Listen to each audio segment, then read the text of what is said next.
penser la communication. C'est pas lorsque le son est après ou le son est à dehors que oh la stratégie je fais comment. Non, non. Vous devez, malheureusement c'est ça en fait.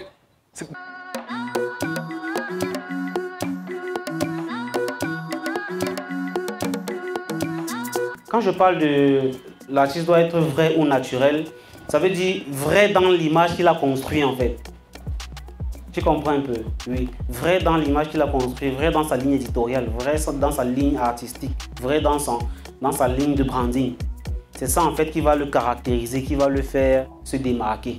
Une chanson, pour moi, lorsqu'elle a un texte lyrique, c'est autour de 2 pages. Mais ce n'est pas simplement 2 pages, c'est 2 pages d'enseignement. C'est 2 pages de toute une histoire que vous racontez aux gens. Donc, ce qui fait donc qu'avec le blog, vous avez donc l'opportunité d'étendre, peut-être aller dire les non-dits que peut-être vous n'avez pas dit dans votre chanson. Allez dire les messages cachés que vous avez laissés circuler à travers votre chanson. C'est ça en fait.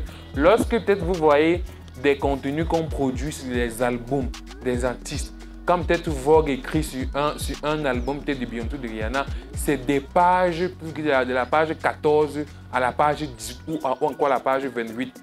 C'est-à-dire qu'on vous raconte l'histoire de l'album.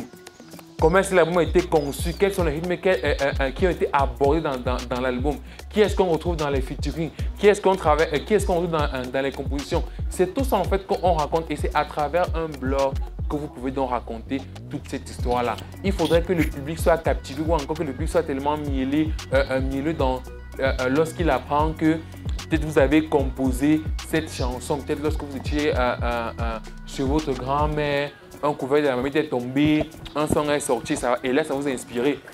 C'est tout ça en fait qui capture le public et c'est ça en fait que le blog est censé contenir et recevoir. Toute l'histoire qui entoure la production de votre album.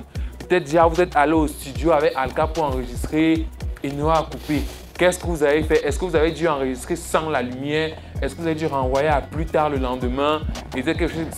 C'est en fait l'histoire qui accompagne votre musique. C'est l'histoire qui accompagne votre œuvre. C'est ça en fait qui est la valeur ajoutée même parfois à certaines œuvres.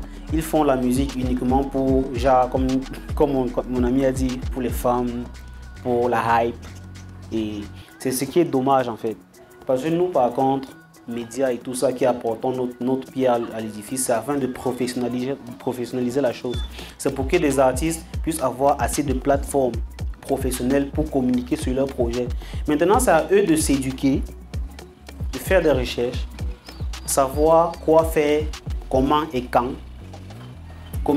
contacter les médias et pour communiquer sur leur projet. Donc moi, je pense que c'est ce que je vais résumer dans mes dires, c'est que les artistes ou bien les acteurs du milieu, pas seulement les artistes, parce qu'il y a même des médias, il y a des managers qui ne sont pas éduqués. Il y a des managers qui se disent managers, mais ils ne savent pas ce que c'est qu'un manager. Ils ne savent pas ce que c'est qu'un rôle de manager. Il y a des gars qui sont que des porteurs de sacs, mais ils se disent managers, par exemple. Ils ne savent pas comment gérer un booking, ils ne savent pas gérer, une rencontre avec une entreprise pour le brand endorsement de son artiste. Tu vois, donc c'est tous ces pans-là qui me poussent à dire que beaucoup dans ce milieu ne sont pas éduqués. Et c'est ce manque-là qui fait en sorte que la communication artistique a un frein en fait. Votre première cible à côté de votre public, d'abord les médias. Ceux qui vont dire je chante pour les enfants, pour les femmes et tout, non. Votre première cible, c'est d'abord les médias.